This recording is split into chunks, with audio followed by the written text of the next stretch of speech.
Montana Territory, May 1883. The sun was high over the Bitterroot Mountains when Eleanor Prescott's wedding dress caught in the wind like a torn flag. She stood outside the small whitewashed church in Helena, her gloved hands trembling around a bouquet of wildflowers that had started to wilt. The pastor had already closed his Bible. The guests, mostly strangers, had started to scatter. Her groom, the man she had traveled over 1,000 miles to marry, was gone. "Left 2 days ago," someone whispered. "Headed south with that saloon girl." Eleanor heard it. She heard everything, even though her ears rang with the roar of shame. Her chest was tight, but she held her chin up. She had not wept. Not yet. She had come all the way from Ohio for this. A mail-order bride with a clean dress, strong hands, and a hopeful heart. And now she was nothing but gossip in a town that was never hers. She walked away from the church in silence, her boots crunching on gravel. The boarding house was only a few blocks off Main Street, but the walk felt endless. Her trunk was still there, packed with the rest of her life. She had paid a month's rent in advance. She had nowhere else to go. People stared. Some pitied her. Some smirked behind gloved fingers. Eleanor kept walking. By the time she reached the porch of the boarding house, she was shaking. She did not go inside. Instead, she sat on the steps, bouquet still clutched in her lap. She did not know how long she sat that way, but the sun had started to sink when a horse stopped in front of her. "You all right, miss?" The voice was low and warm. She looked up. A man sat tall in the saddle, hat pulled low, dark eyes studying her with quiet concern. He looked like someone who worked too hard and spoke too little. His shirt was rolled at the sleeves and his knuckles were dusted with dirt. "No," she said, "but I suppose I will be." He nodded once. "I saw you at the church." Her cheeks flamed. "I was delivering hay to the livery," he added. "Could not help but notice you were the only one left standing." She stood quickly, brushing dust from her skirts. "I am sorry. I did not mean to draw attention." "You did not," he said. "He did." She blinked at him. He dismounted. "Name's James Lanton. Folks call me Jamie, Eleanor Prescott." He hesitated, then looked her straight in the eye. "You need a place to stay," she shook her head. "I have a room." His gaze dropped to the flowers in her hand. "You planning to stay in Helena long?" "I do not know," she admitted. "I have nothing but what is in that trunk, and a ticket that got me here. I was supposed to be married today." "I figured as much." She met his eyes again. They were steady, gentle. "Why are you talking to me?" He laughed softly. "Because you look like you could use a friend." She swallowed hard. "I came here to build a life." Jamie nodded. "Then maybe you still can." They stood in silence for a moment. Then he scratched the back of his neck and gave a half smile. "I was not planning to do this, but I have a ranch about an hour west of town. I raise horses. It is just me and my 2 boys. Their mother died 3 years ago." Eleanor's breath caught. "They are good boys. Henry is 10. Hope is 8. Hope? Yeah, she was named by her mother. Said the world was too hard not to have some." Eleanor blinked fast. "You said boys." "My mistake," he said gently. "I meant children." Jamie shifted his weight. "I was not looking for a wife, but maybe you were not looking to be left at the altar either. And yet, here we are." She stared at him. "I could use a woman's help, not just for the children, for the house, the land, the company, and maybe you could use a man who does not run." "You are serious." "I am. You do not even know me. I saw how you stood there, shoulders back, not crying. You are stronger than most. That is enough for me to ask." Eleanor's knees felt weak. "I would need time." Jamie nodded. "I will be at the stables through dusk. If you come, I will take you home." He tipped his hat and walked back to his horse. She watched him ride away, heart pounding. She looked down at the bouquet in her hands. She dropped it. That evening, with the sky burning gold over the mountains, Eleanor stood at the entrance of the stables in her travel dress, her trunk behind her. Jamie was brushing down a bay gelding, and the moment he saw her, his face softened. "You sure?" he asked. "No," she said. "But I want to try," he smiled. "Not wide, not dramatic, just quiet and real." "All right then. Let us get you home." The road west was narrow and rutted, hemmed by tall grass that whispered against Eleanor's skirts where she sat perched on the bugboard's wooden bench. Jamie held the reins with a steady hand, his eyes on the trail ahead, saying little. The horse's hooves clopped a slow rhythm, and the wagon creaked under the weight of her trunk tucked behind them. Evening cooled the sweat from Eleanor's neck. She kept her hands folded in her lap, unsure where to rest her gaze. The land unfolded around them in wide, lonesome swaths, no fences, no rooftops, just the slow rise of wooded hills and the first hint of pine. A red-tailed hawk circled far overhead, the only movement in the sky. Jamie cleared his throat. "You ever been on a ranch before?" She shook her head. "I grew up near cornfields. My father managed a grain mill. I've never worked with livestock." "You will," he said. "Most of it's rhythm. Animals want what people want: quiet, clear direction, no sudden moves. I'm not sure I know how to be useful in a place like that." "You will," he said again, softer this time. They rode on in silence, the wagon rocking gently. A mule deer lifted its head from a stand of willow, then bounded away as they passed. Eleanor glanced sideways. Jamie's jaw was rough with stubble, his collar opened slightly at the throat.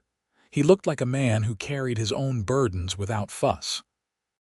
She wanted to ask about his children, but the words jammed behind her teeth. Instead, she said, "Why do you name a girl Hope?" He didn't answer right away. "Because she came after a stillborn," he said at last. "And because Anna needed something to hold on to." The wheels dipped into a rut, jostling them both. Eleanor steadied herself with one hand on the bench. Henry was born healthy but small. Anna nearly bled out with him. After that, it was a rough few years. She lost two before Hope came along. Eleanor looked down at her gloves. "I'm sorry, don't be, it's life. You hold tight to what comes through." The sun sank behind the ridge, painting the clouds in streaks of copper and rose. Jamie pointed with his chin. "That ridge there. Our land starts just beyond it." They crested a small rise, and the valley opened below them.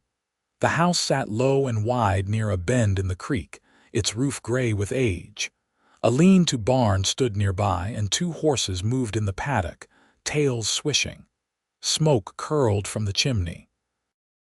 A pair of wooden chairs rested on the porch, worn smooth at the arms. "You built it yourself, with help from a neighbor and some lumber out of Missoula. Took 2 winters." As they pulled closer, a child's voice called out.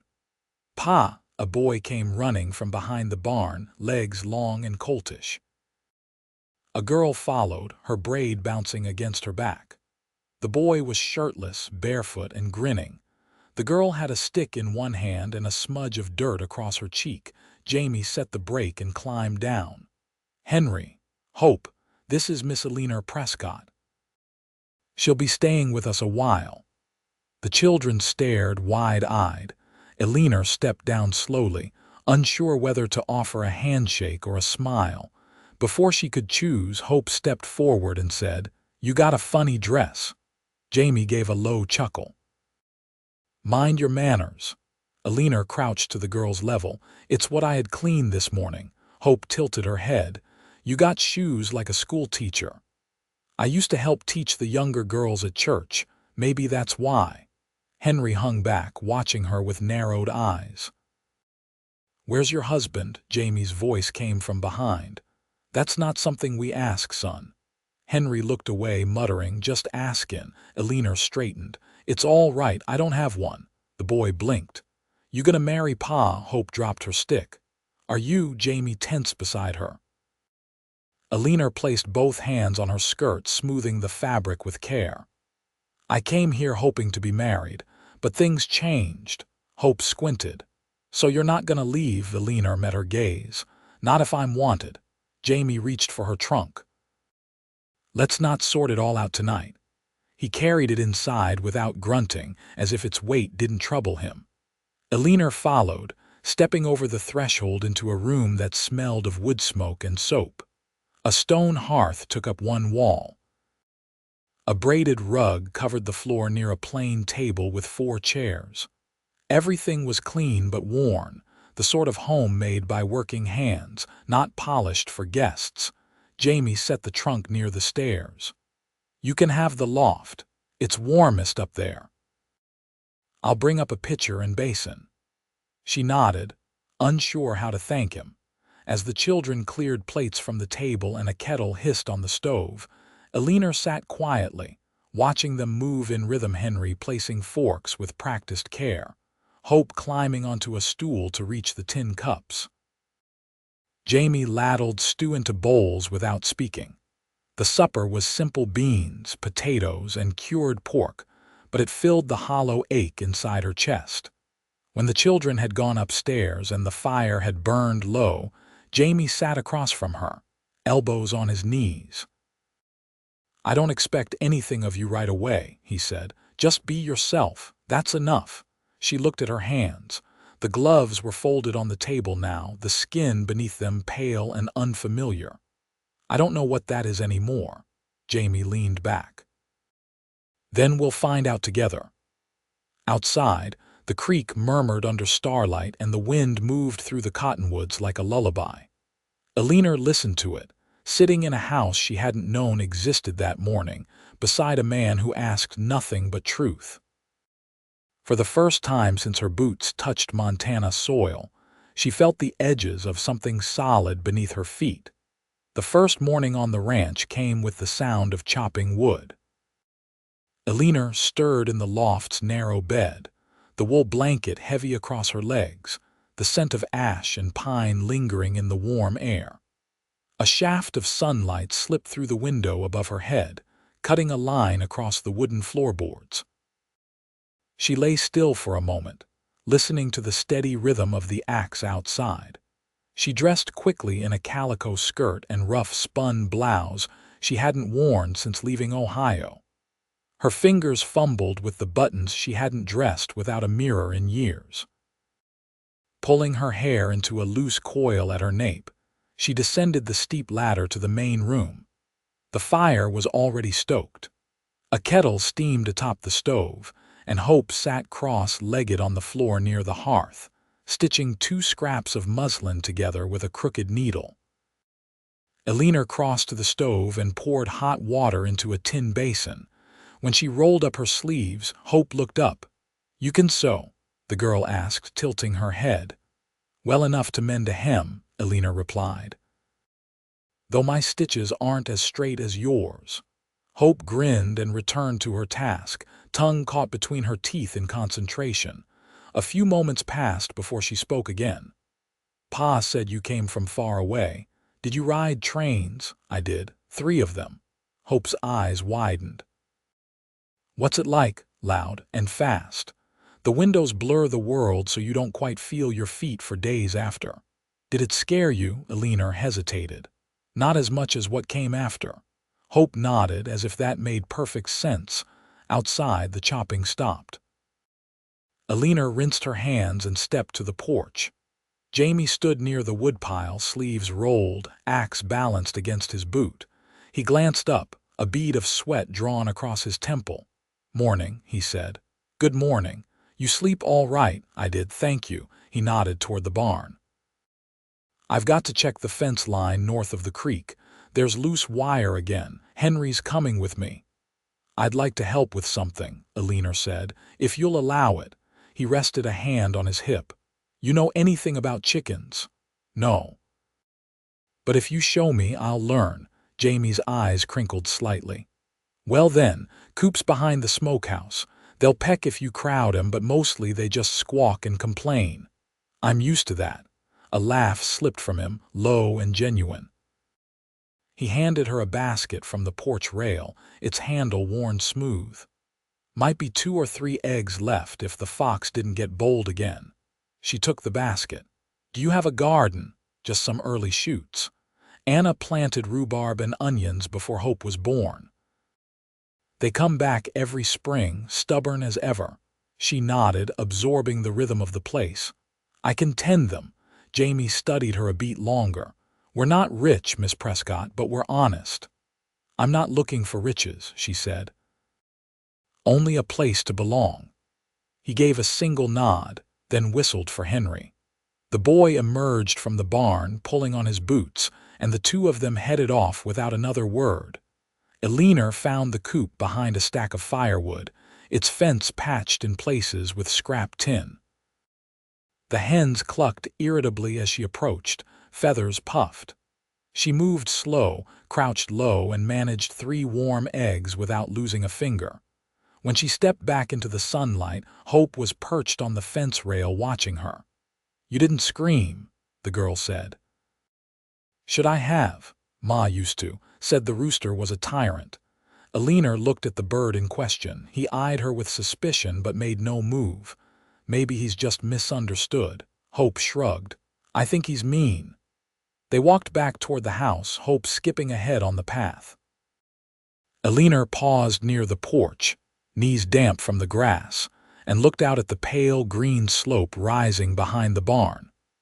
She could still see Jamie and Henry, small against the curve of the hill, moving toward the line of cottonwoods that marked the creek.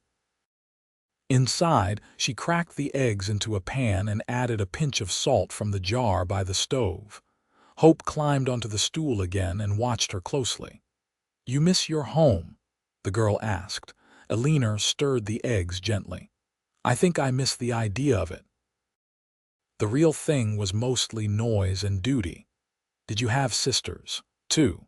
Both married before me. One moved to Chicago, the other stayed behind to care for our mother." Hope leaned her chin on her hand. "Do you think you'll marry Pa?" Eleanor turned the eggs once more before answering. "I think it's too soon to know. But you could. I suppose I could." Hope didn't speak again until the food was on the table. Then, between bites, she said, "You talk different than folks here." "I talk like someone who learned her words from books." "You gonna stay?" Eleanor met her eyes. "That depends." "On what?" "Whether I'm needed and wanted." Hope chewed thoughtfully. "I think you might be." Later that afternoon, Eleanor scrubbed the porch with a bucket of creek water and a bristle brush she found in the shed. The wood was sun-bleached and splintering, but it came clean. As the sun dipped low and the sound of returning boots echoed near the barn, she straightened and wiped her hands on her apron. Jamie and Henry returned with a coil of wire and a fresh tear in the boy's shirt. Eleanor raised an eyebrow. "Fence gave him a fight," Jamie explained. Henry grinned, sheepish. "I'll mend it," she said, pointing to the shirt. Jamie gave a small nod, quiet approval in his eyes. That night, as the children slept upstairs and the fire settled into embers, Jamie sat by the window, oil lamp casting his face in shadow.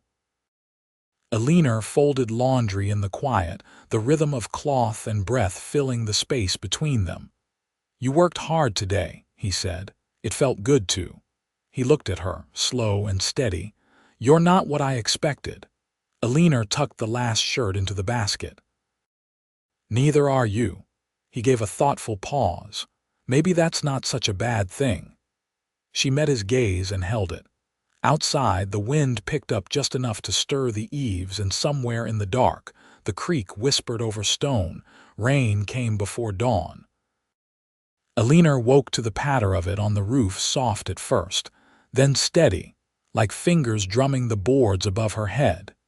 She lay still beneath the quilt, watching the pale gray light shift over the rafters.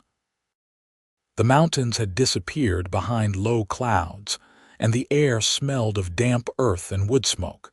She dressed by lamplight and descended the ladder quietly. Jamie sat by the fire with a ledger open across his knees, pencil in hand. His hair was still damp from going out to the barn, and his boots left dark marks across the floor. He didn't look up. "Ground's too wet for fence work. I'll ride into town for salt and flour." She stepped toward the stove and lit the flame under the kettle. "Do you go often?" "Twice a month." "Sometimes less." He marked something in the ledger. "You need anything," she considered. "Thread, blue if they have it." He glanced at her then, eyebrows raised just enough to ask. "Hope's dress has a tear near the hem," she said. She didn't want to mention it. He gave a short nod. "I'll see what I can find." "I could go with you." His pencil paused. "There's no need. You've barely got 2 days under your feet here." "I'd like to see where I am. I never really saw Helena." Jamie closed the ledger. "It's a hard ride, long with the rain. I can manage." He studied her.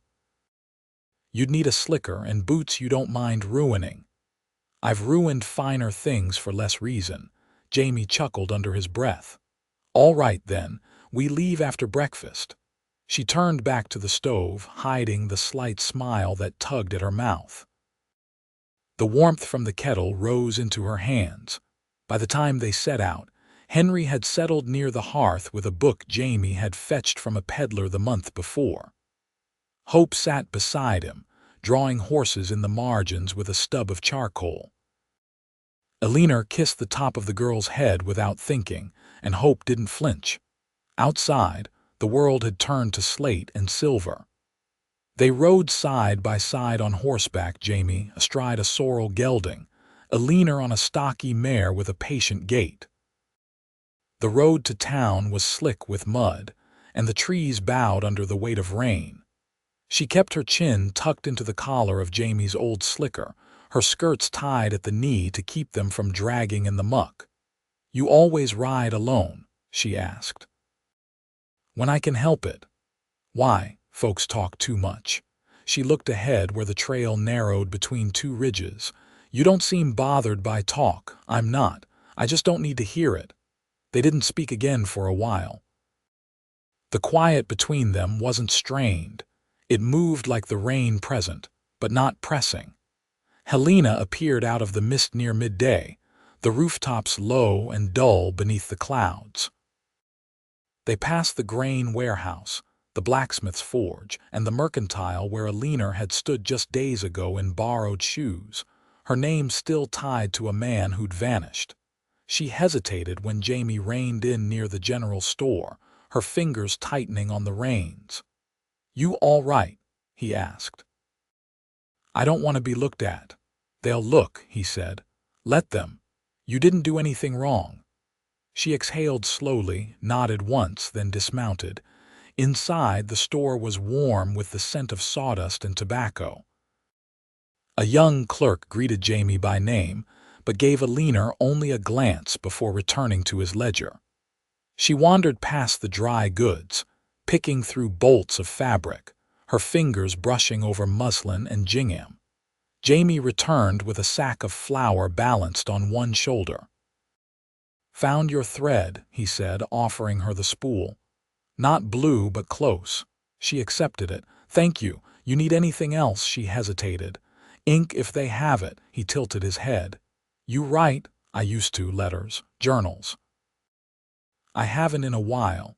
"I'll ask," he said, and disappeared toward the counter. When he returned, he carried a small glass bottle and a bundle of folded paper. They had just one left. "Ink's thick, but it'll hold." Eleanor turned the bottle in her hand. "You didn't have to," he shrugged. "You'll want your own words, sooner or later." They rode home through clearing skies. The clouds broke open above the mountains, revealing streaks of soft light. Patches of snow still clung to the peaks in the distance, and the air smelled clean again, scrubbed fresh by the storm. As they neared the ranch, Eleanor slowed her horse. Jamie looked over his shoulder. "You tired?" "No," she said, "just thinking. About this place, this life, how it's not what I imagined, but maybe it's better." Jamie didn't answer right away. Then he said, "It's not easy. But it's honest." She looked at him. "I think I'd rather build something real than wait for something perfect." He held her gaze a moment longer than he had the day before. When they reached the house, the children ran to meet them, boots splashing through puddles. Hope reached for the paper bundle in Eleanor's hand. While Henry asked about the horses they'd passed on the trail, Eleanor stepped into the house with mud on her hem and a half-spool of thread in her pocket. She didn't feel like a stranger anymore. That night, after the children had gone to bed, Jamie stood at the window again, watching the last of the rain slide down the glass. Eleanor sat at the table, her new ink open, a blank sheet before her. "You write anything yet?" he asked. "Not yet. I was waiting." "For what?" She dipped the pen. "To feel like I had something worth writing about." He turned from the window.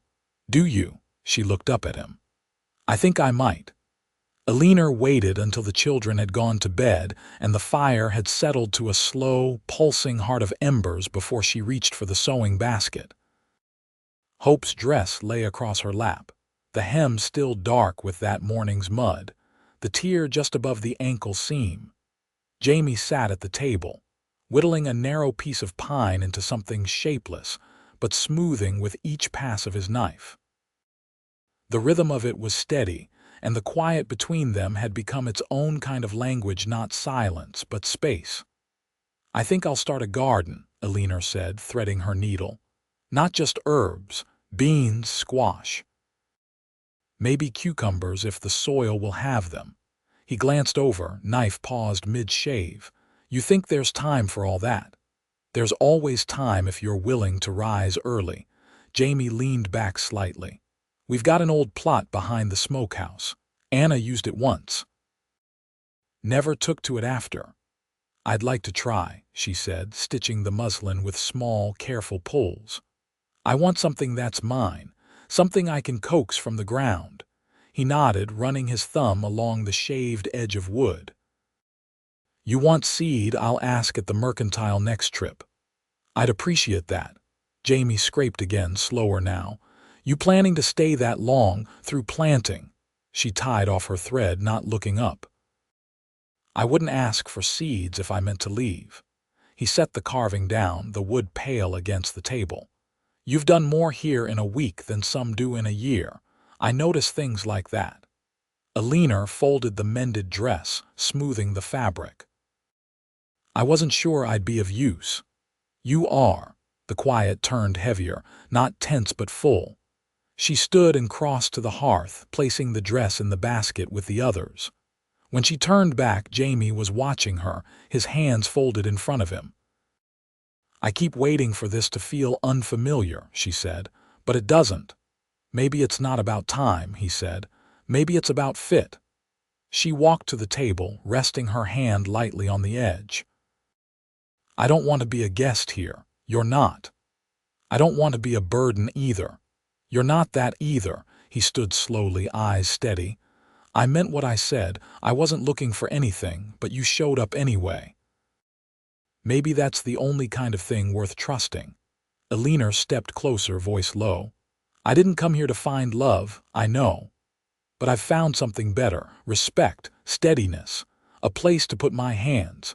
He reached for her hand, calloused fingers brushing hers. "And maybe room to be loved if you want it." Her throat tightened, but she didn't look away. "I want it." Jamie nodded once, and then he leaned in, not rushed, not eager, just sure, and kissed her like a promise kept. His hand settled at the small of her back, hers at his chest, and the room around them faded into the soft crackle of fire and the hush of night wind. When they pulled apart, he didn't let her step away. "You sure?" "I've never been more," she said, and meant it. They married in May, under a sky so wide it swallowed every sound. The children stood beside them, flowers braided into Hope's hair, Henry in his best shirt, fidgeting with the sleeves. The preacher from the next homestead oversaid the words simple and true, and when they kissed, Henry whooped loud enough to startle the horses. Eleanor wore a dress she'd sewn herself, pieced from leftover muslin and a strip of lace she found tucked in her trunk. Jamie wore the same shirt he'd first ridden into town in, sleeves pressed, collar stiff. They celebrated with blackberry pie and coffee boiled over an open flame. Hope picked violets until her hands were stained, and Henry taught Eleanor how to skip stones across the creek. That summer, the garden took root. Beans climbed the trellis she built from scrap wood, and the cucumbers came in strong, curling green and fat under wide leaves. Eleanor rose with the sun each morning, hands in the soil before the sky turned gold. Jamie worked the fields alongside Henry, and in the evenings they'd all gather around the porch table, eating by lamplight, telling stories that grew longer with each retelling. Eleanor wrote again. Not letters, there was no one left to send them to, but pages filled with the small details of the life she was building. Hope's questions about the stars, the way Jamie's voice softened when he read aloud, the smell of saddle leather after rain. She kept the pages in a tin box beneath her bed. Autumn brought the first hard frost and the last of the tomatoes. Eleanor put up jars of preserves and dried herbs in bunches that hung from the rafters. Jamie built her a shelf for her books, and when the evenings turned cold, they'd sit close by the fire, his hand resting over hers, no words needed. One night, as the wind howled outside and snow pressed against the windows, Jamie turned to her. "You happy?" She looked at him, the fire's light dancing in his eyes. "More than I ever thought I'd be." He kissed her gently, and she leaned into it, heart steady. Years later, when strangers passed through and asked about the woman who came west alone and stayed, Eleanor would smile and say only, "I didn't stay. I arrived." Everything after that was just growing toward the light. And in the little house near the bend in the creek, with the garden out back and laughter around the table, she and Jamie built a life that was quiet, honest, and wholly theirs. They grew old with their hands still intertwined, and in every corner of the land they'd worked together, there was proof of love well earned and peace deeply kept.